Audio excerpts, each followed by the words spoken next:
Welcome back to Celebrity Radio. It's Alex Belfield talking to some of the world's biggest stars and some of my favourite people. And we've got one for you today. A lady who's sold over 70 million records around the world. She's the best-selling female artist in British history, and she's joining us here. Petula Clark, how are you? Well, thank you. I would have thought Adele must have beaten that by now. How dare you? She's no Petula Clark. Well, no, she's not. But no, but I'm not Adele either. Is it fun being you? I mean, you drive down the motorway today and I switch on this station and there you are singing this song, and then I switch over to the next one and there you are singing that song. It's a remarkable career, isn't it? Yes, it is actually. I'm very fortunate. I've been blessed with some fantastic songs, and I am also blessed with a voice that's still there, and I don't do anything to help it along. I just open my mouth and it comes out, It just happens. I did a duet with a really fantastic singer recently in France. And, I was a bit of a fan. I thought he was an amazing singer. Anyway, I got to the studio and he arrived late, of course. Well, okay, fine. And then we started recording about 2 hours later because he was warming up for 2 hours.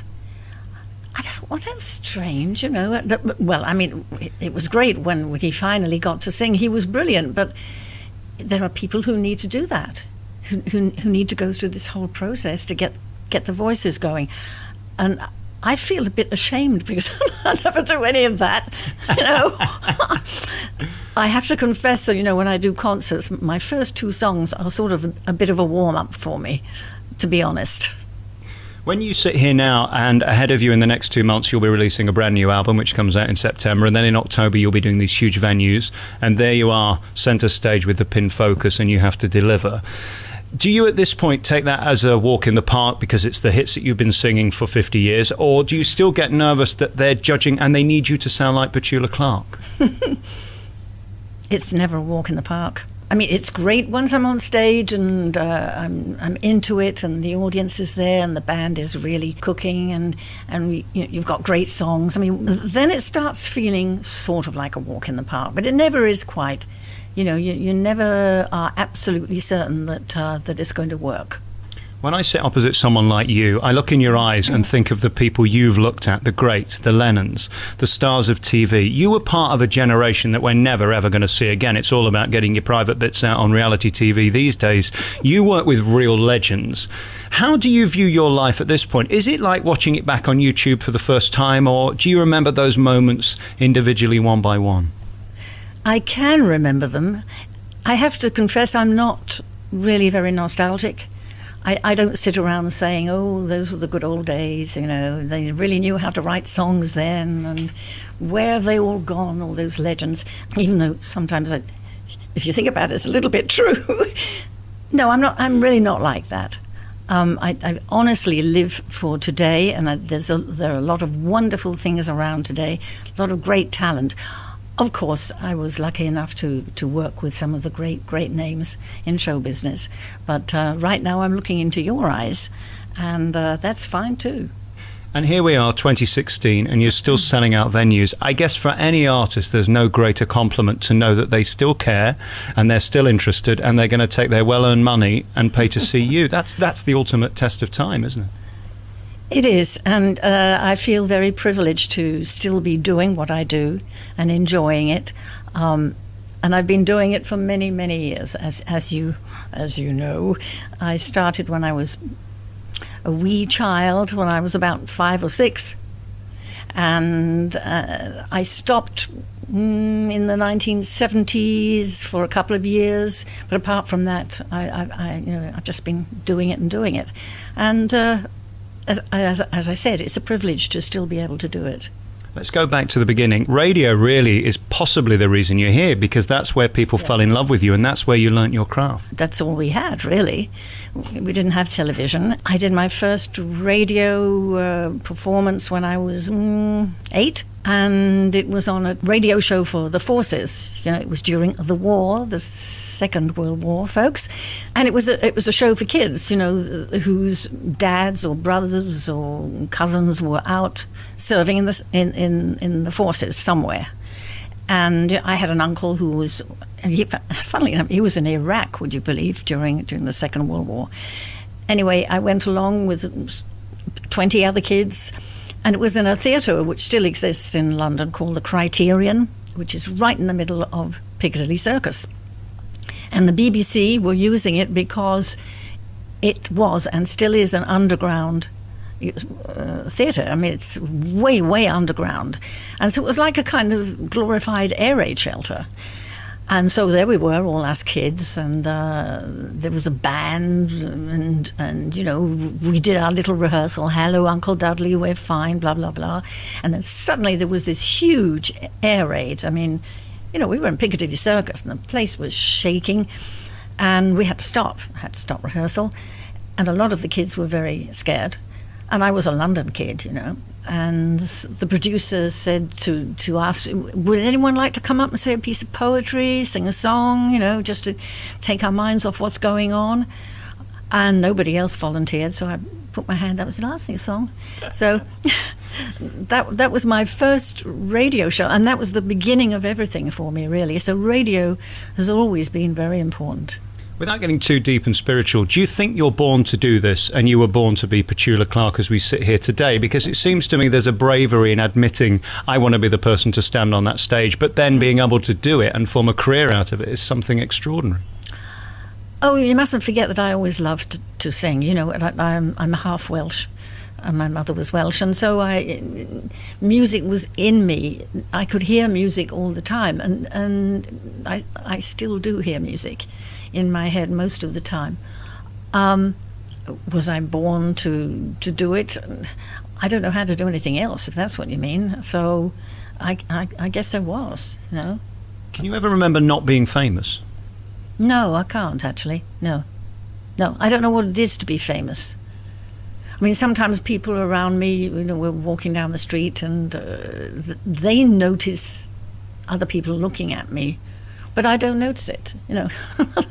It's just the way it is. It's marvellous, though, if you need a table in the centre of London at 8 o'clock at night, isn't it? They'll let you in. They can be useful sometimes. I was looking at you last night on the internet and all the people you've worked with and the people you talk about, and there are three names that fascinate me: the Carpenters, John Lennon and Dusty Springfield. These are three names that fascinate me, and of course you got to know them, and in Lennon's case he thought you were the best singer and his favourite.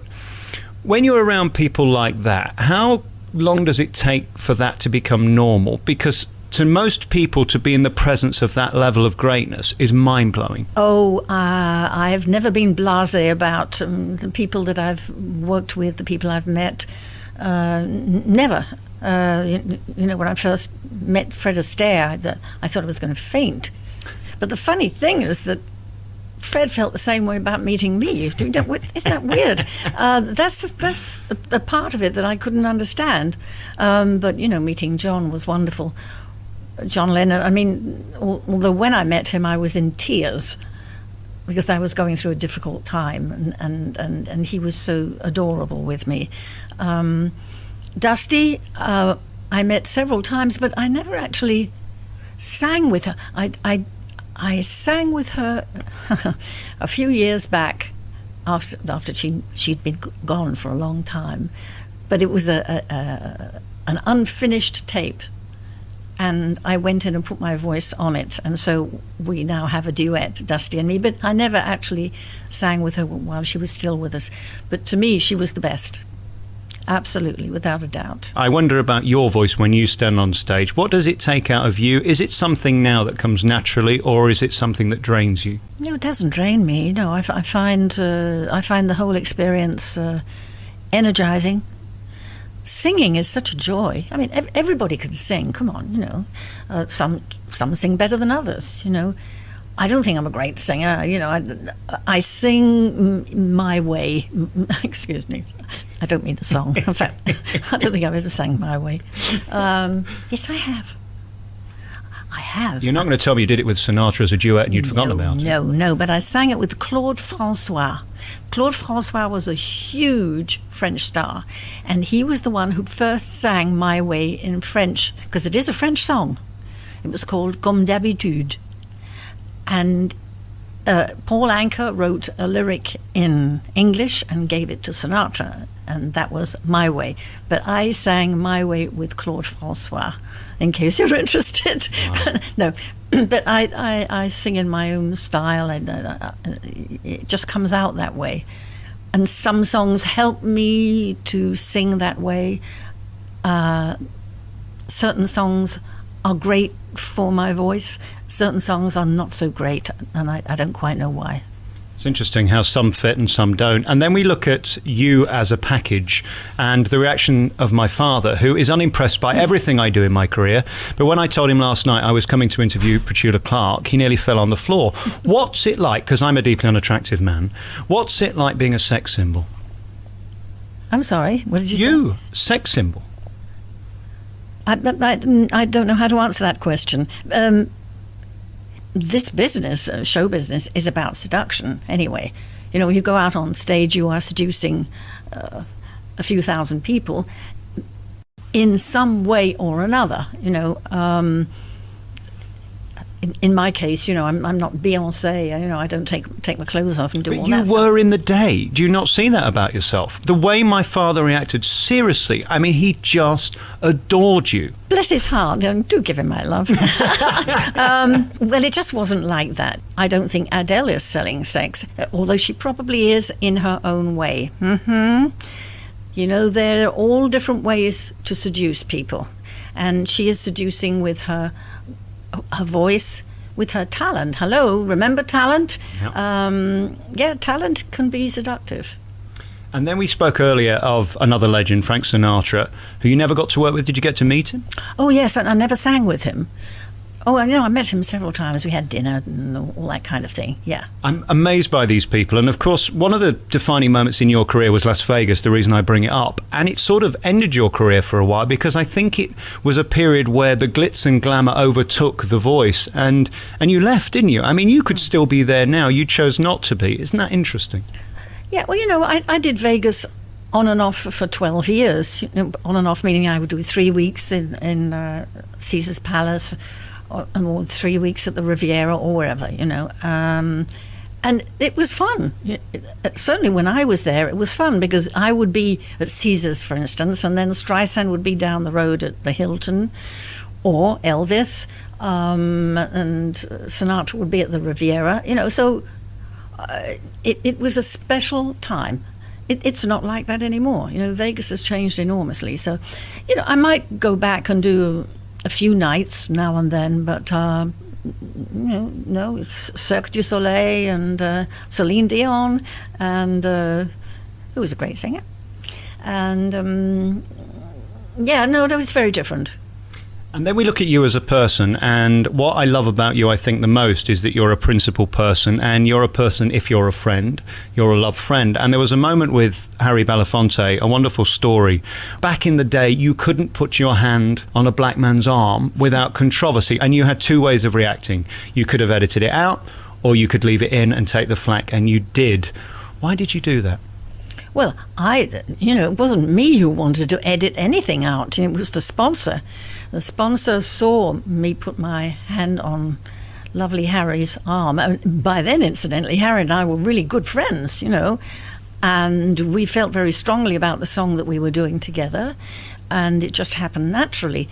However, the sponsor was in the sponsor's room next to the control room. This was at NBC in LA. And he went berserk. He said, "I'm not having my star touching a black man's arm," you know. Whoa.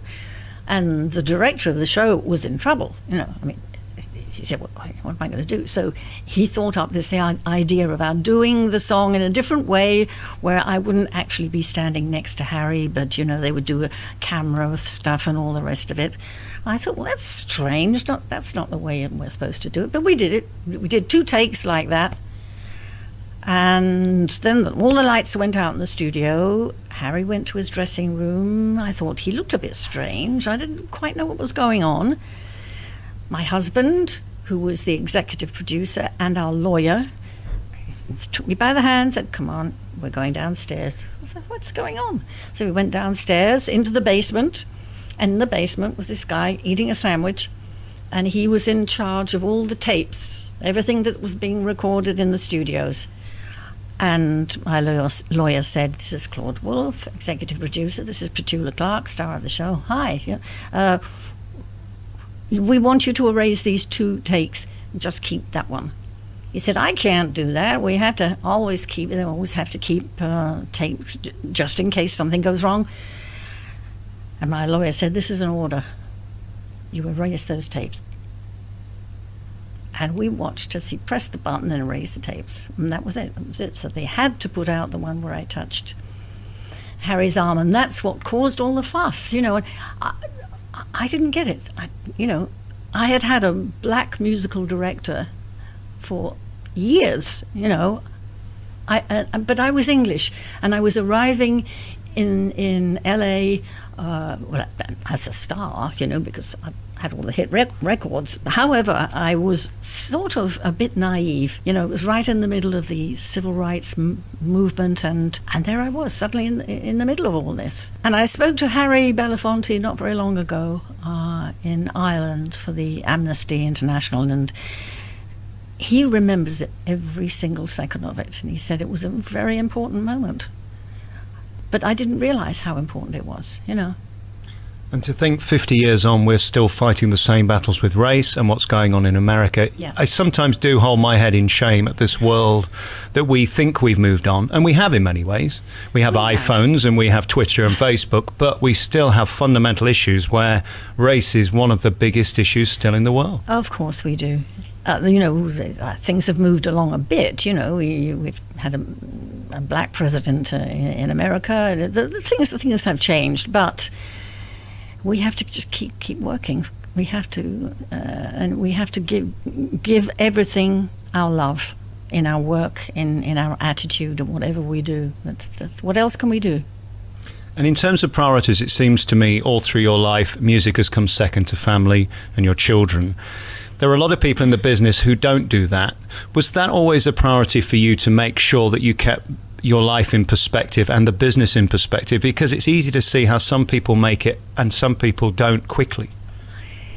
Yes, but it's not as easy as all that. I had 2 children very quickly after we got married. I was living in Paris at the time, and then Tony Hatch comes along with a song called Downtown, and there it was. Suddenly, I had number 1 in the States, and America was screaming, "You got to get here," and all that stuff.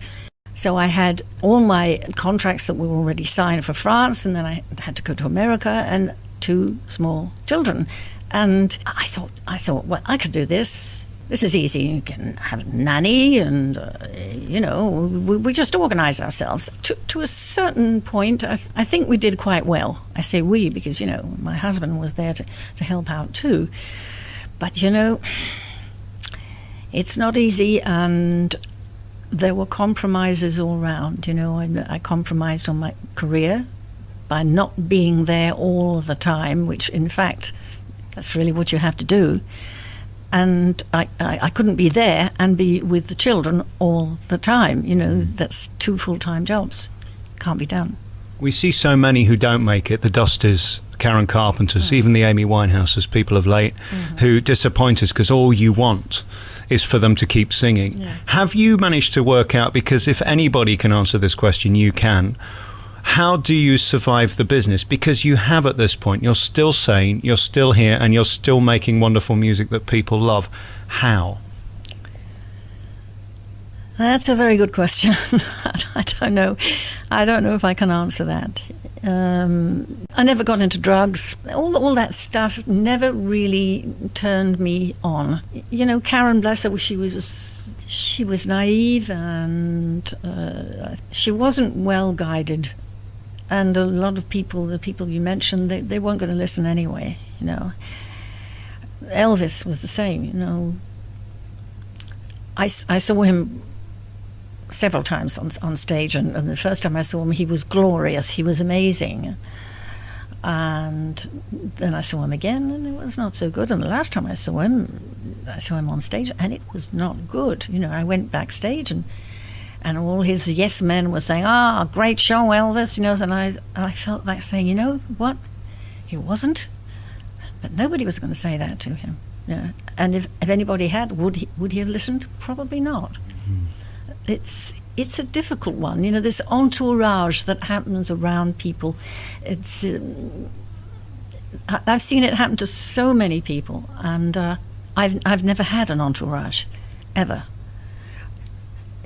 An entourage can make you feel good. You know, they bolster you up, and of course they enjoy it because they're in the limelight, you know, Yep. and they're probably getting free booze and free everything else.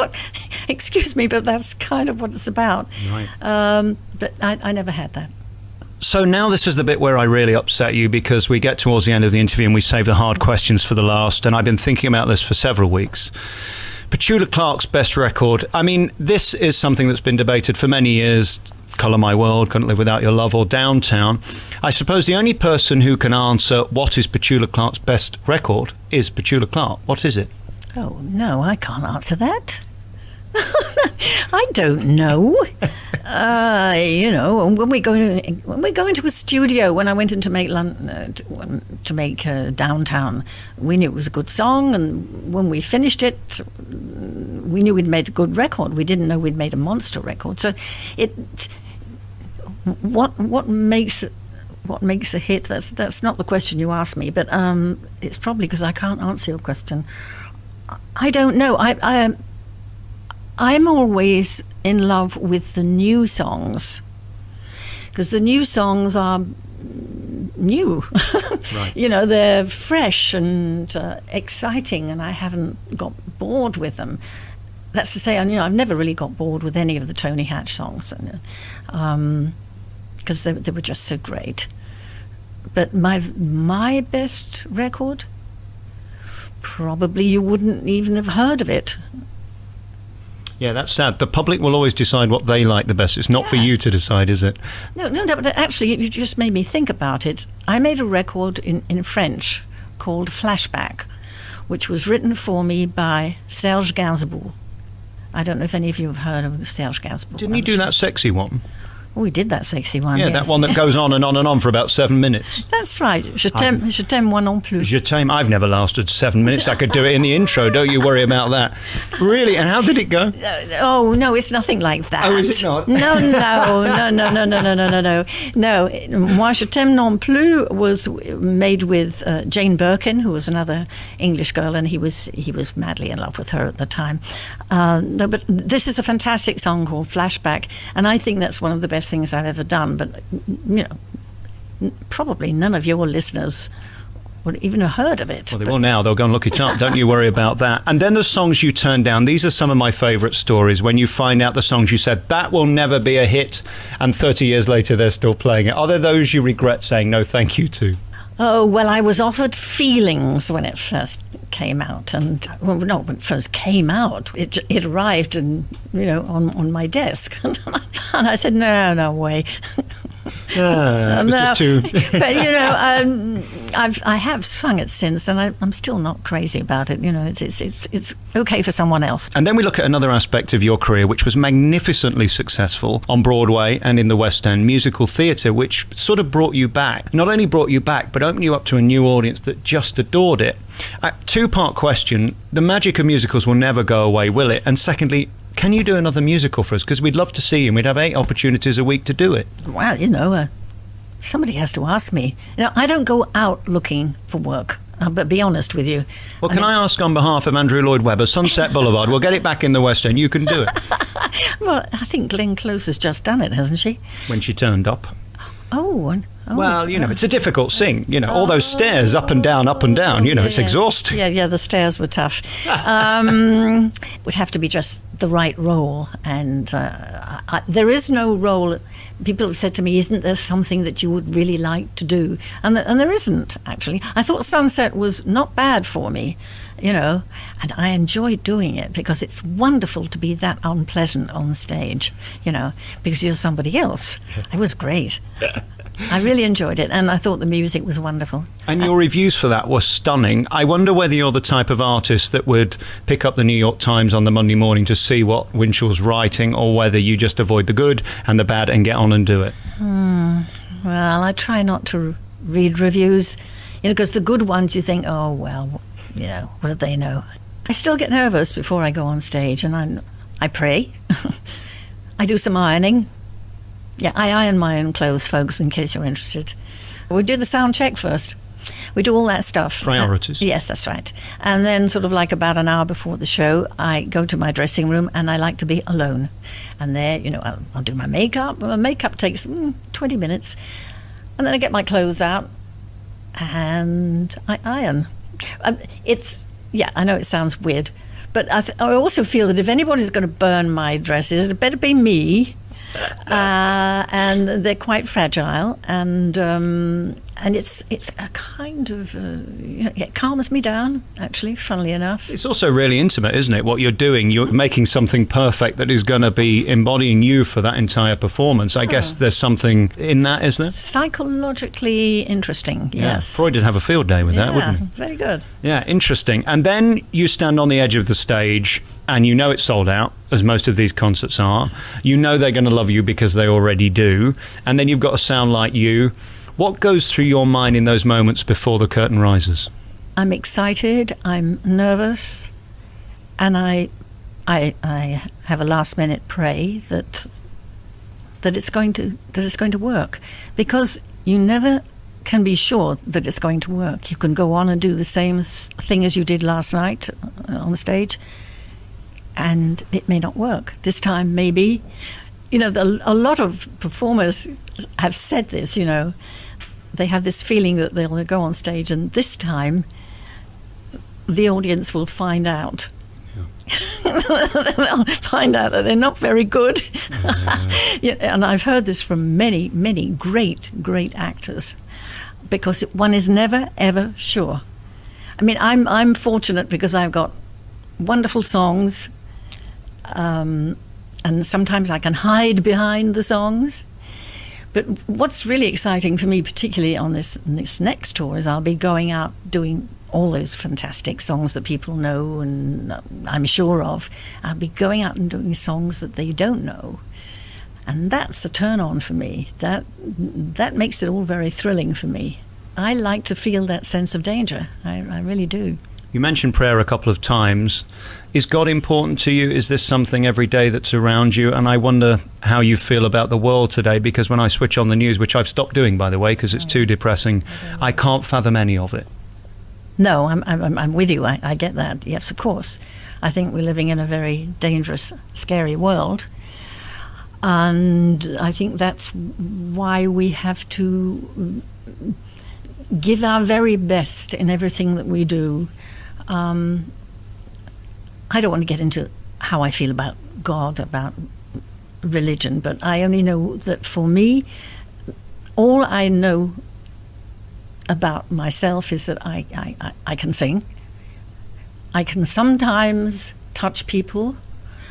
And when I'm on stage, I am touched by the audience. There is a kind of communion that goes on, which is not unlike being in church sometimes.